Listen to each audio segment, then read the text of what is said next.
Hello YouTube! And in today's video, I got scammed. So, we're going to talk about what happened with one of my eBay purchases and how I could have prevented this all from happening. So, sit back, relax, enjoy the show. This is the watches I bought. Now, what had happened is, I have no issue buying from a new eBay seller with zero feedback. With you guys too, I recommend giving people a chance. Everybody deserves a chance. We were all at one point eBay sellers with no feedback. Now, I have no issue selling to somebody with no feedback or buying from somebody with no feedback.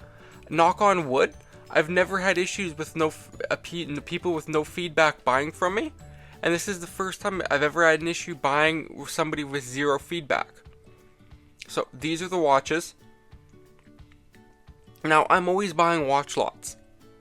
I saw this one, I liked it, I made the guy a couple offers. He didn't really acknowledge the offers. He was asking 90 Canadian. I offered him, I think 55. Went back and forth a couple times. I messaged him offered him a couple times. And then one day I just reached out. So I just said to the guy, I said, would you take, I think I made him an offer. Then he said oh, I'm asking 150. But I'll do 130. Then I said, well, no, the price is 90. Then he's like, oh, real price. Now this should be a red flag. But in my head I thought, oh, he probably is including shipping. Or just doesn't know how eBay works, or he could be confused, so I messaged him a little bit. And I've dealt with people that are confused on eBay. They're buying, selling, and I found that usually if you just give them a couple minutes of time, explain the situation, generally everything goes well. So I basically, after a little back and forth, I said to the guy, look, I'll do 70, I'll pay right now, take it or leave it. And he took it. So I thought, oh great. Now, to protect myself, I screenshotted the watches, I did a Google Lens search. Nothing came up. Which makes me feel really good, knowing that these aren't photos that were taken from somewhere. So I thought all was good. Fast forward a couple days, I think it was 5-6 days, I see he hasn't shipped them.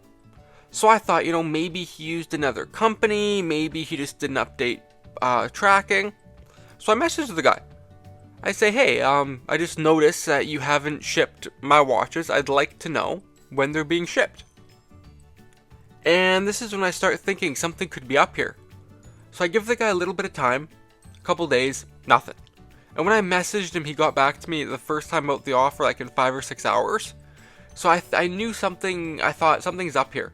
And the only things he had listed were the lot of watches and some sunglasses. That's it. So I report him to eBay. I say, this is the situation. This is what happened. I bought these watches. He hasn't shipped them. I'm worried. Can you please investigate? So, it took eBay about a week. Which I understand. They want to message him, give him time to reach out, fix the issue. And I think it was on Boxing Day, I got an email from eBay saying that case closed, here's your money. I think total is 123 Canadian or 95 US or something like that. And eBay basically closed it, gave me back my money. I saw my credit card, they credited it, and we're done. So I must say that I do not blame eBay in any way, shape, or form. I love eBay. I've bought, sold for years. I've bought gifts for family, friends, you name it. I love eBay. It's a great, great, great invention. And 99% of eBay sellers are reputable people and buyers, but there's always that 1% that try to screw people over. Now, what I think happened is I don't think the guy necessarily had bad intentions. If I had to take a wild guess, because eBay, when you're a new seller, they lock that money for 30 days. So it has to be basically 30 days before they release that money into your account. So he never got the money. What I think happened is he was using Canada Post to ship. During this time, Canada Post was just coming off a 1-month strike, and shipping through Canada Post is messed up right now, bad.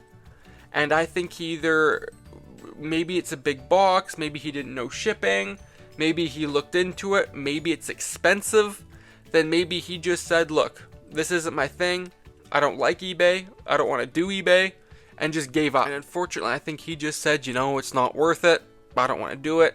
And there were great watches in the lot, like a G-Shock, there was a Ferrari watch, Lacoste, multiple Timex. They were all looked in decent shape, so I would have made a fair chunk of change on this deal. So I think he just said, or you never know, he could have sold them on Facebook Marketplace. You just don't know. So I'm going to discuss though how to keep yourself safe. Now eBay does have buyer and seller protection. In my experience, it works very well. And I'm happy. eBay is a good platform. If you don't want issues, I probably wouldn't buy from anybody under 10 feedback. And look at their feedback if it's buyer or seller feedback. So if you look, and if there's 10 feedback of saying bought from them, great item, bought from them, great item, smooth transaction, probably safe. With new buyers, be extra careful. If it seems too good to be true, it's too good to be true. In my case, I thought it's a fair deal for that lot of watches. I wasn't that worried. But like, here's something on eBay. You just know it's fake. That watch is worth way more than that. So just be careful and we should be okay. So that wraps up this video. If you want my eBay and Etsy stores in the description. I'm a reputable seller. I won't rip you guys off. We have tons of stuff for the new year planned. Buckle up. And if you like the content, please like, comment, subscribe. Helps the channel grow huge. And if you guys have any eBay related questions, anything, leave them in the comments and we can always do more videos. Thanks for watching. See you on the next one.